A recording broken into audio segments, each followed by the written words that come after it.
मैं नवल किशोर झा आज कक्षा द्वादश के लिए एक विषय लेकर आपके सामने मैं प्रस्तुत हूँ।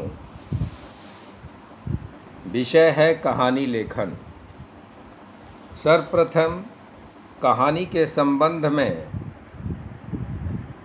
जो एक दंत कथा है उस ओर मैं आपका ध्यान आकृष्ट करना चाहता हूँ। कहानी साहित्य की सभी विधाओं में सबसे पुरानी विधा है। जनजीवन में यह सबसे अधिक लोकप्रिय है। प्राचीन काल में कहानी को कथा, आख्यायिका, गल्प आदि कहा जाता था। आधुनिक काल में कहानी ही अधिक प्रचलित है। साहित्य में यह अब अत्यंत महत्वपूर्ण स्थान बना चुकी है। पहले कहानी का उद्देश्य उपदेश देना और मनोरंजन करना माना जाता था। आज इसका लक्ष्य मानव जीवन की विभिन्न समस्याओं और संवेदनाओं को व्यक्त करना है। यही कारण है कि प्राचीन कथा से आधुनिक हिंदी कहानी बिल्कुल भिन्न हो गई है। उसकी आत्मा बदली है और शैली भी।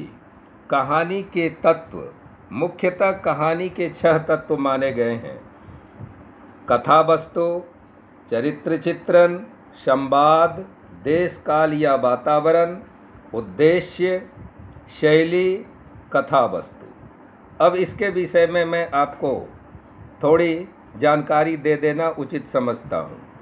कथा वस्तु के बिना कहानी की कल्पना ही नहीं की जा सकती। यह उसका अनिवार्य अंग है। कथा वस्तु जीवन की भिन्न भिन्न दिशाओं और क्षेत्रों से ग्रहण की जाती है। इसके विभिन्न स्रोत हैं: पुराण, इतिहास, राजनीतिक, समाज आदि। कहानीकार इनमें से किसी भी क्षेत्र से कथा वस्तु का चुनाव करता है और उसके आधार पर कथानक की अट्टालिका खड़ी करता है।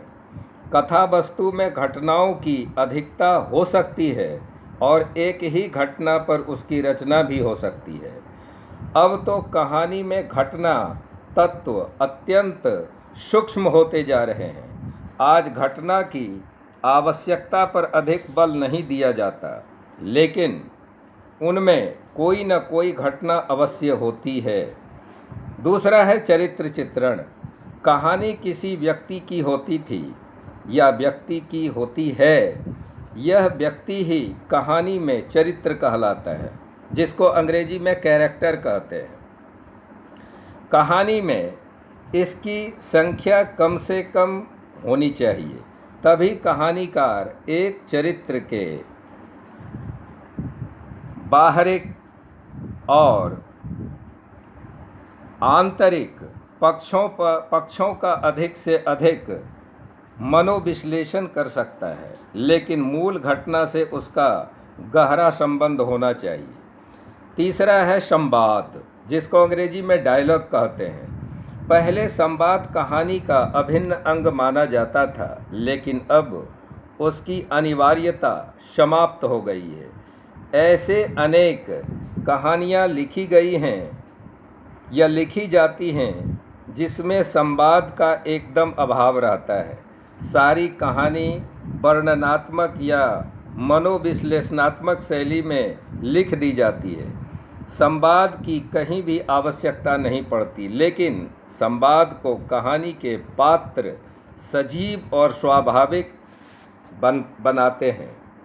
उसके बाद है देश काल या वातावरण। कहानी देश काल की उपज होती है, इसलिए हर देश की कहानी दूसरे देशों से भिन्न होती है।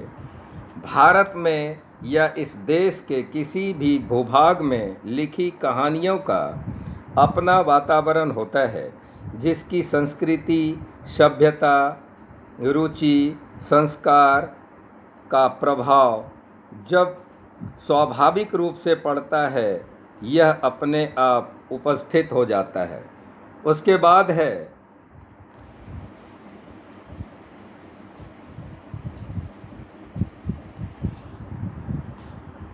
उसके बाद है उद्देश्य।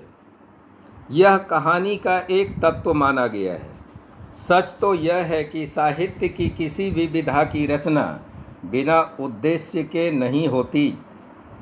हम बिना उद्देश्य के जीवन भी नहीं जीना चाहते।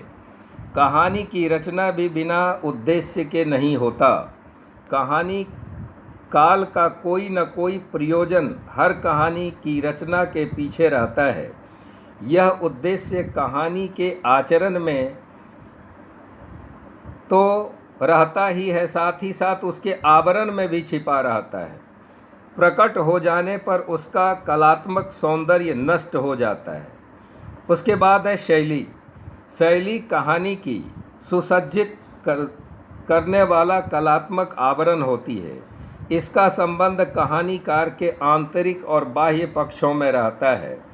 कहानी लेखन अपनी कहानी को अपने प्रकार से कहना चाहता है, यानी कहानीकार अपनी रुचि के अनुसार, अपनी विधि के अनुसार वह उसकी रचना करता है और उसको कहना भी चाहता है। वह उसे वर्णनात्मक, संवादनात्मक, आत्मकथात्मक, विवरणात्मक किसी भी रूप में लिख सकता है। उसकी शैली ऐसी हो कि पाठकों को अपनी ओर आकृष्ट करे। साधारणतया या भाषा शक्ति द्वारा होता है। कहानीकार की भाषा में इतनी शक्ति हो जो कि साधारणतया पाठकों को भी अपनी ओर आकृष्ट कर ले। कहानी का आरंभ, मध्य और अंत सुगठित हो, शीर्षक छोटा और रोचक हो। अतएव कहानी की रचना एक कलात्मक विधान है जो अभ्यास और प्रतिभा के द्वारा रूपाकार ग्रहण कर सकती है।